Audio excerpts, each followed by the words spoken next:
right, party people, and welcome to today's show. I'm your host, Brandon Leyva, and today we'll be getting real about career and life goals with our guest over here, Scott Wilson. Thank you for coming to the show, my dude. Hey, thanks, man. So, start off, what is your major?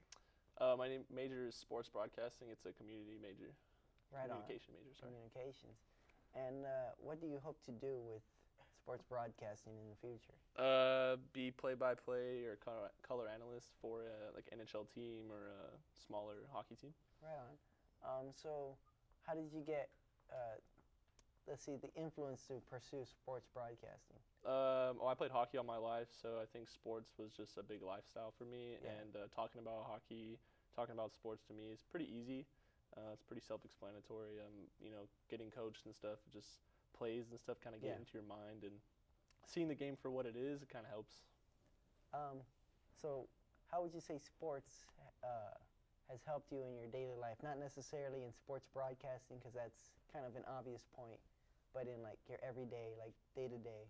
I think my maturity level has gone up like sky high. I mean, just getting mature to understand like a game and have much respect for it and respect for other people's beliefs towards a game or towards anything else. I think it's just maturity level for me.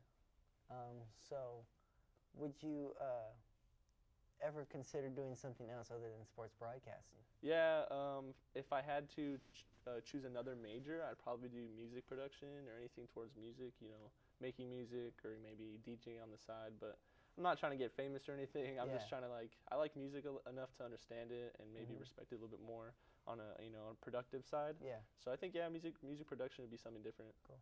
So as of now, you'd say music's a hobby more than a career to pursue for you? Yeah, I mean it could turn into a career for me, yeah, for sure. But I'd say a hobby, yeah. Yeah. So sports broadcasting, who would you say, or who or they would be a big influence on you? I would say probably the two dudes I think are the most influential would be on NBC Sports. They're called Doc Emmerich and Eddie Olczyk. Eddie Olczyk's a color analyst, former player too. So and then Doc Emmerich's a play-by-play. He does a lot of like weird stories and stuff, and it's really cool. But I'd say those two together work just tremendously, and it's cool to watch, and it's really intriguing towards the game. Cool. From those two, who would you say your broadcasting announcing style would lean towards?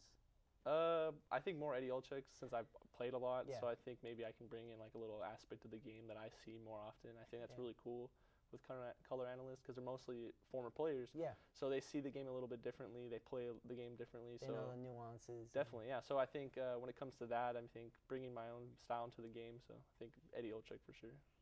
So how far would you be willing to go to get to your goal of being a sports broadcaster? Anywhere, anything, man, to be honest. If I have to travel anywhere, if I have to do anything, start from the bottom, move up. I'd do anything. I mean, I would do, internships as much as I can. Get a lot of knowledge, I think. Just knowledge for sure is the biggest key for me to progress in my career. So if you ever had the chance to work with either of those two men you decided to name, what would you feel?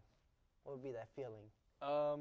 Just to even talk to them, I think that's the biggest thing to me. Just even have a conversation with them, just to get that knowledge on what they're started off as or what they feel like the broadcasting side is going to. Because I would be the future, obviously. Obviously they're old enough to know now that 20 years down the line, I don't think they might be doing it. So I think just to know like maybe what their future aspects could be, like seeing wise, like what they would see. So I think just to break their minds down, just to talk to both of them would be cool. To understand their thinking, their process. Oh yeah, for sure. Cool. And then take from that and learn. Oh yeah, take their information for sure and just run with it. So I'm going to leave you with a question before we end up going to commercial. What would you say to someone, or what would you do if they came and told you, Scott Wilson, you're never going to make it in sports broadcasting? So I'm going to leave you with that, and when we come back from commercial, you can answer it. So when we come back, Scott will answer our question, and we're going to continue our show on Gettin Reel. See ya.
Hello, people. Welcome back to Gettin Reel. We're back with our guest, Scott Wilson.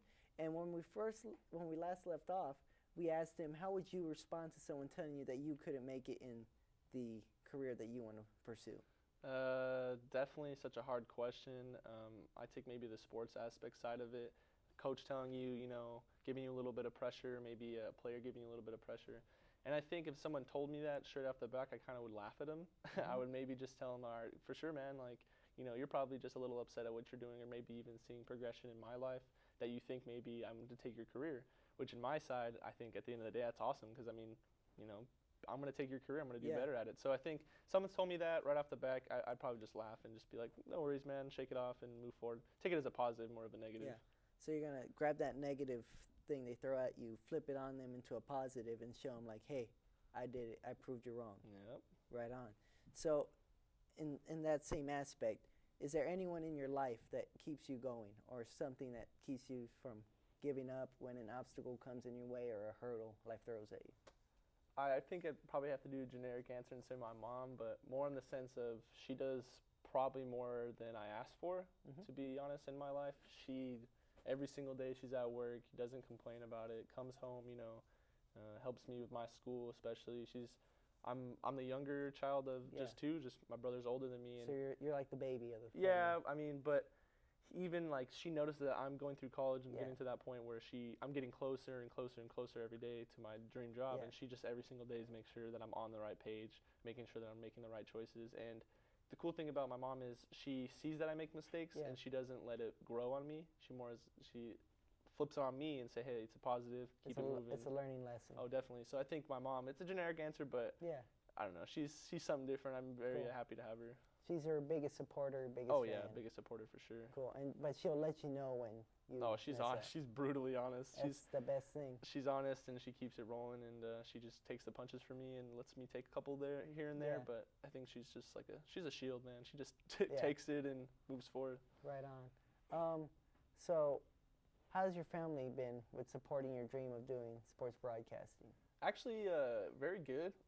They actually are very happy on the sense that I'm doing something that I've obviously kind of molded in my own way. Kind of obviously playing hockey enough, they know that, hey, they listen to stories all the time when I used to be as a kid, playing all the time, and they always just say, like, he should just do something towards this. And obviously when I'm older, I got to the point where I was like, yeah, I want to do sports broadcasting, and they all said, yeah, we already knew that was going to happen. So they're very supportive, and but again, they're always honest. Both my brother and my mom, super honest, very open-minded too. Sometimes they'll listen to my broadcast even if they're really bad and they don't make sense. But I think honesty from both of them, it's just it's very cool to listen to. So constructive criticism.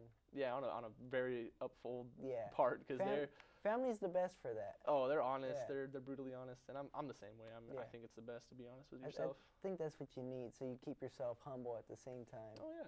Growing. So 20 years from now, 10 years from now, whatever your career may end, what kind of legacy, what kind of mark do you want to leave on the field you pursue? Just the biggest mark on appreciation, maybe just influencing somebody else. Yeah.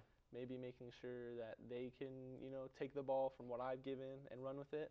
So I think the biggest mark, I would say, just to kind of be happy with myself. And, if my career ends short, kind of like how hockey players or any sports player, their injuries might happen. It's the same with me. Like if I get an injury towards sports broadcasting or something happens, I just would leave my mark on a certain point, just happy enough to have my family be happy with it too.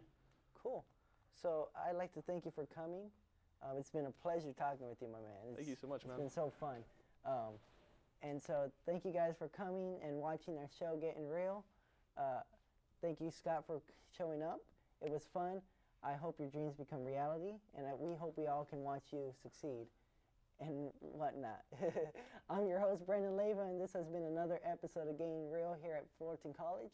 Thank you for watching, and enjoy your day.